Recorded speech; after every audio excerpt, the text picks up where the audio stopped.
UP और उत्तराखंड की खबरों के लिए एबीपी गंगा को सब्सक्राइब करें और बेल आइकन दबाएं। माननीय विधायक एकमा श्री धूमल सिंह जी, पूर्व मंत्री विक्रम कुंवर सिंह जी, दरोदा विधानसभा क्षेत्र से भारतीय जनता पार्टी के सुयोग्य प्रत्याशी श्री करणजीत सिंह जी, सत्यदेव सिंह जी,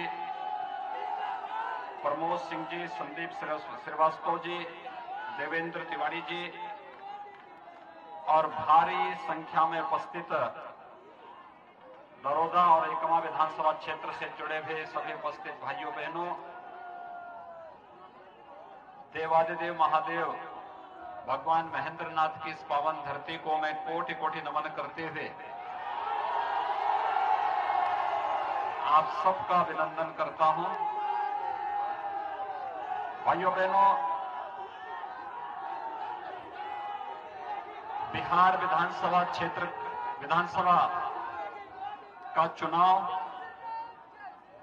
दूसरे चरण में पहुंच चुका है।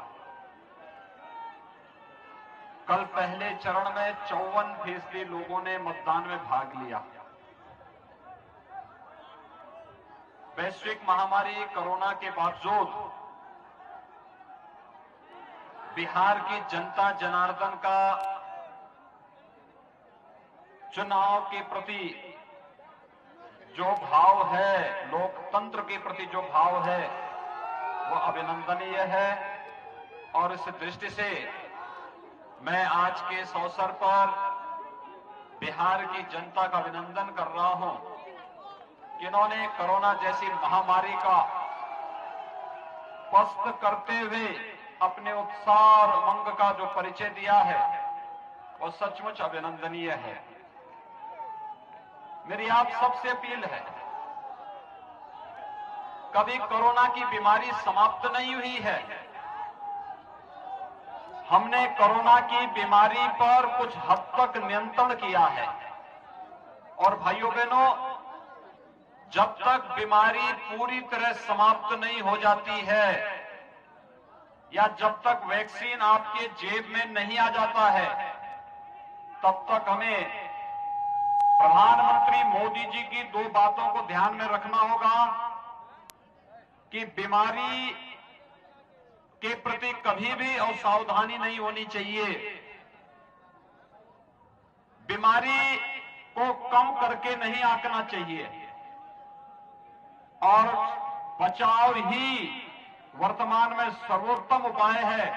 और बचाव के लिए 2 गज की दूरी और मास्क जरूरी होना चाहिए।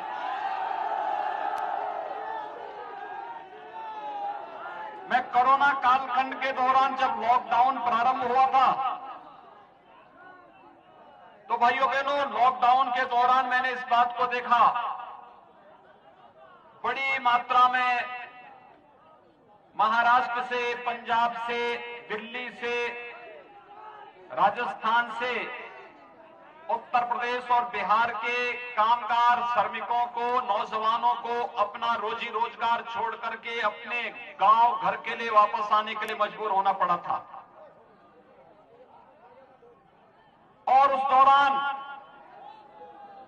भले ही महाराष्ट्र के अंदर, दिल्ली के अंदर, पंजाब के अंदर, राजस्थान के अंदर, उत्तर प्रदेश, बिहार, झारखंड, बंगाल के नौजवानों की उपेक्षा हुई हो, लेकिन जैसे वे उत्तर प्रदेश के अंदर पहुंचे, पूरा शासन, पूरा प्रशासन वहां पर उन सबके सहयोग के लिए, उनके स्वागत के लिए और उन्हें हर संभव सहायता देने के लिए वहां पे तत्पर खड़ा था। लोग मुझसे पूछते थे कि आखिर इतनी बड़ी व्यवस्था क्यों? तो मैंने कहा था, देखिए, वैश्विक महामारी, ये लड़ाई एक व्यक्ति की नहीं है, पूरे देश की लड़ाई है, मानवता को बचाने की लड़ाई है।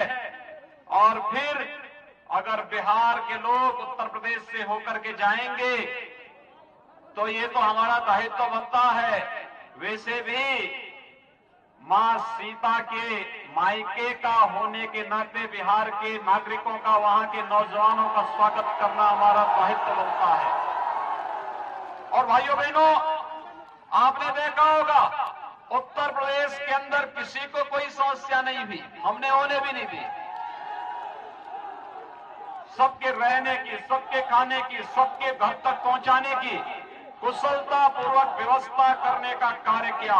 और हम सब आभारी हैं प्रधानमंत्री मोदी जी के, जिन्होंने लॉकडाउन प्रारंभ होते ही गरीब कल्याण पैकेज की घोषणा करके गरीबों के लिए अन्न की व्यवस्था, गरीबों के लिए रोजगार की व्यवस्था, गरीबों के खाते में पैसे देने की व्यवस्था पूरी मजबूती के साथ किया। ये तकनीक का भी और शासन की दृढ़ इच्छा शक्ति को भी परिचय देने वाला फैसला था। 20 लाख करोड़ रुपए का आत्मनिर्भर पैकेज, भाइयों बहनों, आज तक कभी नहीं इतना बड़ा पैकेज मिला जो प्रधानमंत्री मोदी जी ने देश की जनता के हित में कदम उठाए थे। हर एक नौजवान के लिए रोजगार की व्यवस्था के लिए, हर एक के स्वावलंबन के लिए, भारत की अर्थव्यवस्था को फिर से एक नई ऊंचाइयों तक पहुंचाने के लिए जो कदम उठाए गए थे वह अभिनंदनीय कदम है। और आज उसी का परिणाम है कि आपकी दृढ़ इच्छा शक्ति के सामने कोरोना परास्त हो रहा है, पुष्ट हो रहा है और भारत विजयी हो मुद्रा में आगे बढ़ते हुए जा रहा है।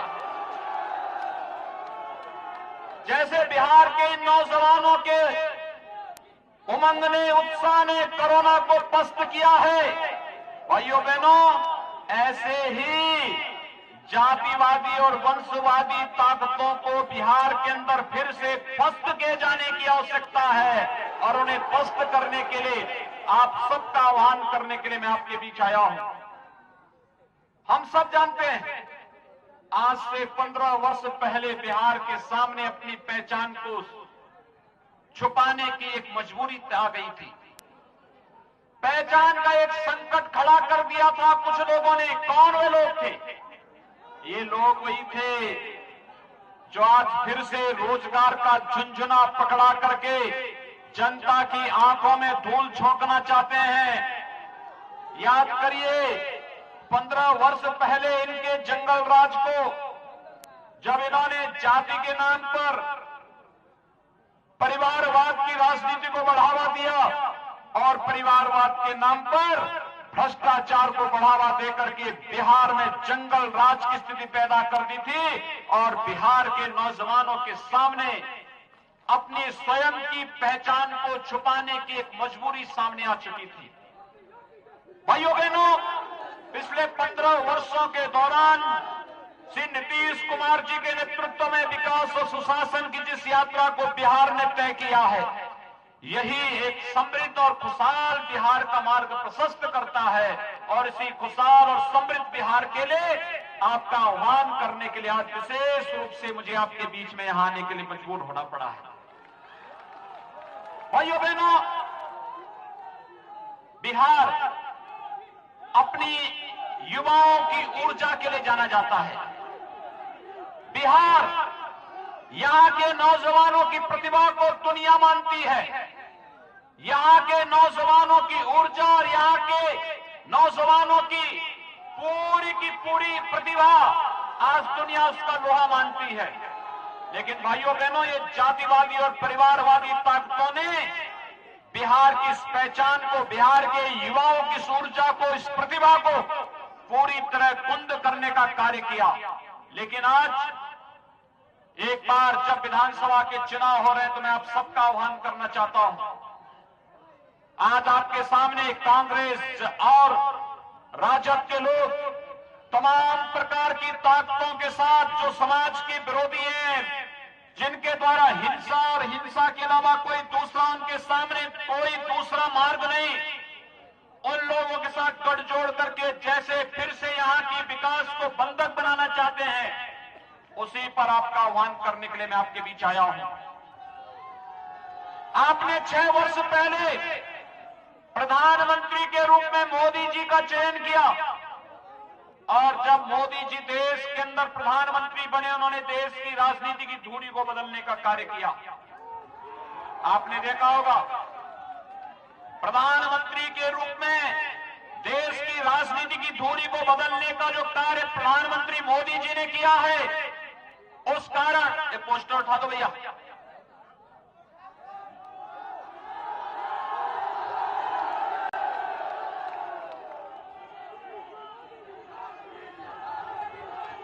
आपने देखा होगा 6 वर्ष पहले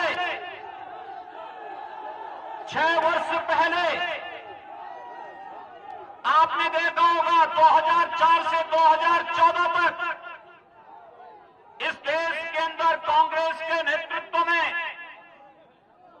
यूपीए सरकार कार्य कर रही थी, तब राजद भी उनके साथ में था, ये कम्युनिस्ट भी उस समय इनके साथ में थे, और तब इन्होंने नित्य नए घोटाले इनके सामने आते थे। कभी स्पेक्ट्रम घोटाला, कभी कोयला घोटाला, कभी कॉमनवेल्थ घोटाला, कहीं पर कोई अन्य घोटाला, और ये घोटालों पे घोटाले नए करते करते इन्होंने देश के सामने विश्वसनीयता का एक संकट खड़ा किया। ये वही लोग हैं, चाहे वो कांग्रेस हो चाहे वो राजद हो, इनमें केवल इनके लिए परिवार ही देश है, परिवार के बाहर नहीं सोच सकते, और एक परिवार को लूट खसोट करने की खुली छूट मिले, इसके लिए इन्होंने पार्टियां गठित की हुई हैं। भाइयों बहनों, ये वही लोग हैं जो नारा लगाते थे और जिस देश को कहते थे इस देश के संसाधनों पर पहला अधिकार किसी मजहब विशेष के बारे में कहते थे कि इस देश के संसाधनों पर इनका अधिकार है। कहां ले गए थे देश को? और आज तो जब 2014 में प्रधानमंत्री के रूप में मोदी जी आए, तो मोदी जी ने पहली बात कही थी, देश के संसाधनों पर इस देश के गरीबों का अधिकार है, इस देश के गांव का अधिकार है, नौजवानों का अधिकार है, किसानों का अधिकार है, महिलाओं का अधिकार है, और इन सब के उत्थान के लिए हम कार्य करेंगे। एक एक के लिए कार्य योजना उन्होंने बनानी प्रारंभ की। गरीबों के लिए प्रधानमंत्री आवास योजना, आप याद करिए, प्रधानमंत्री आवास योजना के अंतर्गत पिछले 6 वर्षों के दौरान 3 करोड़ गरीबों का एक आवास बना है। 4 करोड़ गरीबों को विद्युत के निःशुल्क कनेक्शन मिले हैं। 8 करोड़ गरीबों को रसोई गैस के कनेक्शन मिले हैं। भाइयों बहनों, देश के अंदर 10 करोड़ गरीबों को एक शौचालय मिला है। 12 करोड़ किसानों को प्रधानमंत्री किसान सम्मान निधि का लाभ मिला है। 15 करोड़ नौजवानों को प्रधानमंत्री मुद्रा योजना में आर्थिक स्वावलंबन का लाभ मिला है, और 35 करोड़ गरीबों का जनधन अकाउंट खोला गया, और 50 करोड़ गरीबों को 5 लाख रुपए सालाना आयुष्मान भारत में स्वास्थ्य बीमा का कवर देने का कार्य प्रधानमंत्री मोदी जी ने किया। कोई गरीब न उनकी जाति है, न मत है, न मजहब है, न क्षेत्र है, न भाषा है। प्रधानमंत्री मोदी जी ने तो एक ही कहा, हम सहयोग करेंगे सबका, कल्याण करेंगे सबका, न जाति के आधार पर, न क्षेत्र के आधार पर, न भाषा के आधार पर, न मत और मजहब के आधार पर, सबका साथ, सबका विकास का भाव देश के अंदर विकास के पथ पर अग्रसर करने के लिए करेंगे। और भाइयों बहनों, प्रधानमंत्री मोदी जी के गरीब कल्याण के इसी कार्यक्रम को जनता ने 2019 में मोहर लगाई।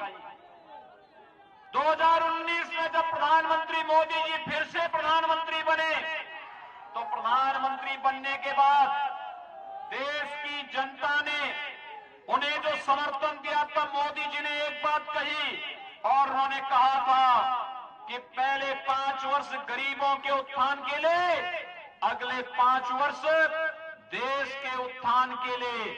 और प्रधानमंत्री बनने के बाद जो कदम उन्होंने उठाने प्रारंभ किए, पहला कदम था, याद करिए, 3 तलाक की कुप्रथा को सदैव के लिए समाप्त करना।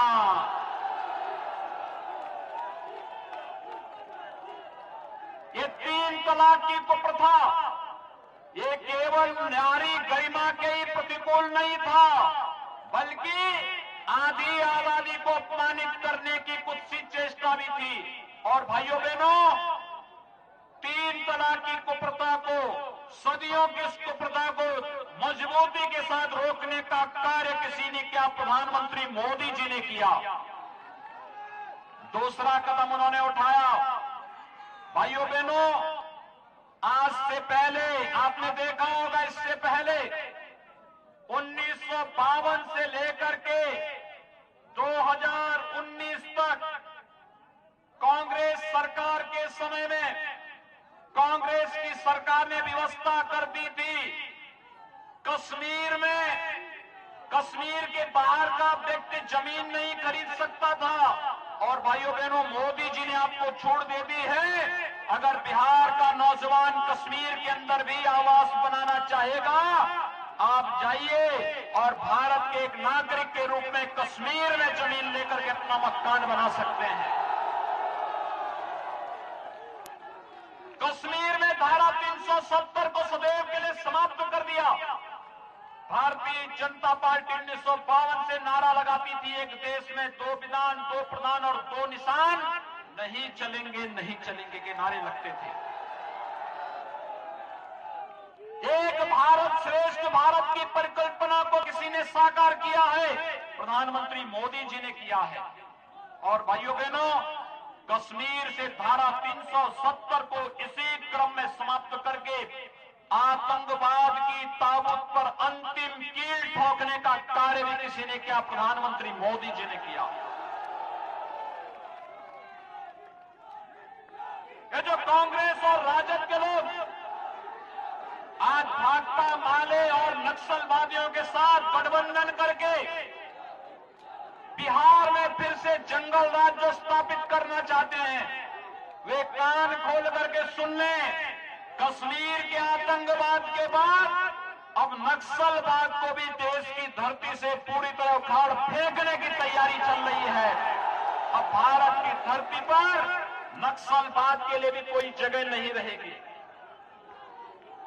भाइयों बहनों, नक्सलवाद को समाप्त करने के बाद देश के अंदर लगातार एक मांग उठती थी, और वह मांग उठती थी, मुझे लगता है मैं जब पिछली बार लोकसभा चुनाव में आया था बिहार में, और लोकसभा चुनाव के दौरान जब मैं कहीं भी जाता था, महाराजगंज में भी आया था, और तब मुझे बताया गया कि नौजवान बोलते थे, यहाँ के पत्रकार मित्र बोलते थे, इनके द्वारा एक ही बात कही जाती थी कि योगी जी आप पिछली बार आए थे, आपने कहा था कि रामलला हम आएंगे, मंदिर वहीं बनाएंगे, क्या तारीख भी बताएंगे?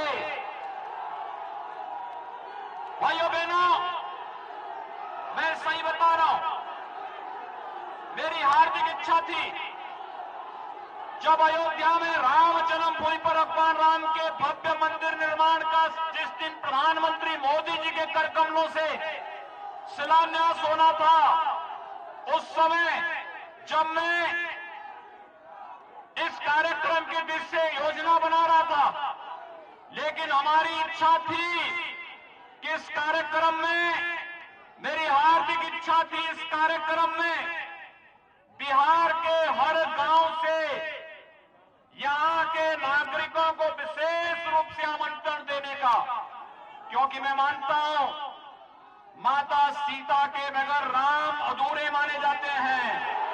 हम जब भी बोलते हैं जय सीताराम बोलते हैं, जय श्री राम बोलते हैं, श्री का मतलब माता सीता से ही है।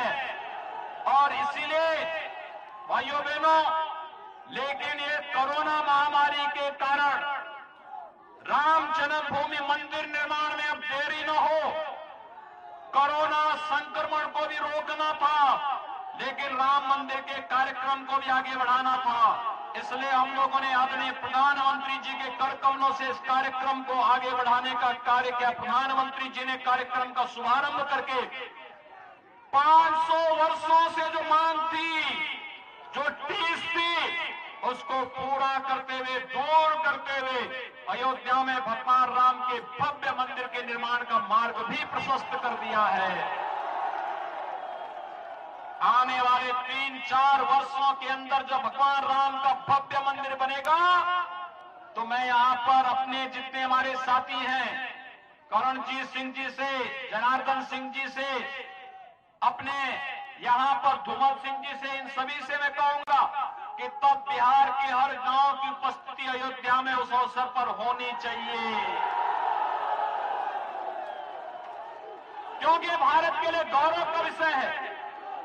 मर्यादा पुरुषोत्तम भगवान श्री राम और माता सीता के अनुसार ही, उनकी यश और कीर्ति के अनुरूप ही अयोध्या में भगवान राम का भव्य मंदिर का निर्माण का कार्य प्रधानमंत्री मोदी जी के मार्गदर्शन में हो रहा है। और मेरी आप सबसे अपील होगी कि हमें इस यश और कीर्ति को देश और दुनिया के कोने कोने में लेके जाना है। इस दृष्टि से हमें दुनिया के अंदर भारत की यश और कीर्ति को पहुंचाना है। तो मर्यादा श्री राम का आदर्श चरित्र हम सबके सामने है और आपका आह्वान करने के लिए आपके बीच आया हूं। हम सब मिलकर के इस कार्यक्रम प्रदान करें। भाइयों बहनों, ये जो जातिवादी ताकतें जो राम मंदिर के मार्ग में बाधक थी, कश्मीर में आतंकवाद और देश के अंदर नक्सलवाद को समाप्त करने में बाधक थी, नौजवानों के नौकरी और रोजगार में बाधक थे, इन सभी लोगों को मुंहतोड़ जवाब देने का अवसर है बिहार विधानसभा का चुनाव। और बिहार विधानसभा चुनाव के माध्यम से मेरी आप सबसे अपील होगी, कल 28 अक्टूबर को पहले चरण का चुनाव संपन्न हुआ। 54% लोगों ने कल मतदान में भाग लिया। भाइयों बहनों, मेरा आप सबसे अपील है, द्वितीय चरण का चुनाव 3 नवंबर को होने जा रहा है और हमारा प्रयास होना चाहिए द्वितीय चरण में हम मतदान के प्रतिशत को 70% तक पहुंचाने का कार्य करें। ये सब नौजवानों की ऊर्जा ये कर सकती है, आप कर सकते हैं। आप अगर इस कार्यक्रम को आगे बढ़ा देंगे, भाइयों बहनों, मैं विश्वास के साथ कह सकता हूं, भाजपा और जदयू के ही प्रत्याशी जीतेंगे अगर 70% मतदान हो गया तो। मतदान के प्रतिशत को बढ़ाने के लिए आप सबका आह्वान कर रहा हूं और इतनी भारी संख्या में लोग आज यहां पर उपस्थित हुए हैं और इसमें भी 90 से 95% तो युवा हैं। ये युवाओं की ऊर्जा, जिस देश के अंदर और जिस प्रदेश के अंदर इस प्रकार की युवा ऊर्जा हो, वो पीछे रह ही नहीं सकता, हो तो आगे ही आगे जाना है। और बिहार नित्य निरंतर प्रगति के पथ पर जिस विश्वास के साथ बढ़ रहा है, उस विश्वास के लिए आवश्यक है अच्छे प्रतिनिधियों को हम चुनाव जिता करके भेजें और अच्छी पार्टियों के हाथों में प्रदेश की बागडोर हम सौंपे। और इस दृष्टि से भारतीय जनता पार्टी ने दरोदा विधानसभा क्षेत्र से श्री करणजीत सिंह जी को भारतीय जनता पार्टी ने प्रत्याशी बनाया है और एकमा विधानसभा क्षेत्र से श्रीमती सीता देवी जी को जदयू ने यानी एनडीए ने अपना प्रत्याशी बनाया है। मेरा आप सबसे अपील होगा, एनडीए के प्रत्याशी जहां कहीं भी लड़ रहे हैं, भाजपा हो, जदयू हो और अन्य हमारे सहयोगी दल हैं, इन सभी के प्रत्याशियों को, भारतीय जनता पार्टी और सहयोगी दलों के प्रत्याशियों को उनके चुनाव चिन्ह पर भारी बहुमत से विजयी बनाने की अपील आप सबसे करने के लिए मैं आज आपके बीच आया हूं। इतनी भारी संख्या आपकी है, इतनी भारी संख्या में आप लोग उपस्थित हुए हैं। आपके पास स्मार्टफोन होगा, भाइयों बहनों, अपने स्मार्टफोन का इस्तेमाल करते हुए नातेदार, रिश्तेदार, मित्रगण, शुभचिंतकगण, इन सबको एसएमएस करके, फोन करके और आवश्यकता पड़ती छोटी छोटी टोली बना करके घर घर जा करके कि विकास और सुशासन में बिहार में नीतीश जी के नेतृत्व में एनडीए की सरकार बननी आवश्यक है, जिससे भारत सरकार के माध्यम से मोदी जी और बिहार के माध्यम से नीतीश जी मिलकर के विकास की प्रक्रिया को तेजी के साथ आगे बढ़ा सके। यह अपील करते हुए मैं आप सबका आह्वान करता हूं, 3 नवंबर को भारी बहुमत से बीजेपी, जदयू और सहयोगी दलों के प्रत्याशियों को भारी बहुमत से विजयी बनाने की अपील आप सबसे करते हुए वाणी को देता हूं विराम। जय जय श्री राम, जय जय श्री राम, जय जय श्री राम।